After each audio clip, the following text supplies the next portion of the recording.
নমস্কার। মহিলাদের শোবার সময় চুল খোলা রেখে শুতে নেই বা ঘুমাতে নেই। প্রথম হচ্ছে কি, যারা বিবাহিত আছেন তারা খোলা রাখতে পারেন। কি করবেন?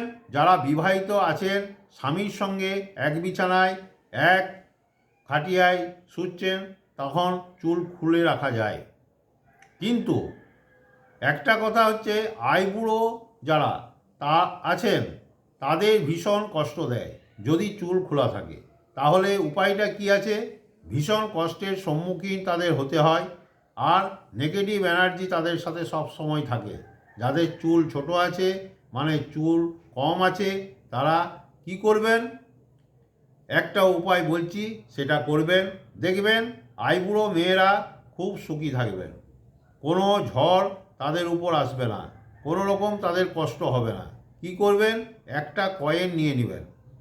সেটা 1 টাকা হোক, 2 টাকা হোক, 5 টাকা হোক, 10 টাকা হোক, একটা কয়েন নিয়ে নেবেন, যে কোনো কয়েন। সেটা নিয়ে আপনার গদির তলায় মাথার দিকে রেখে দেবেন। আপনি রেখে দেখুন, আপনি যত রকমের কষ্ট পাচ্ছেন বা আপনার যত রকমের আর্থিক শারীরিক কষ্ট হচ্ছে, সব ঠিক হয়ে যাবে। আপনার কিছু ভয় থাকবে না, আপনি সুখী সম্পন্ন হবেন।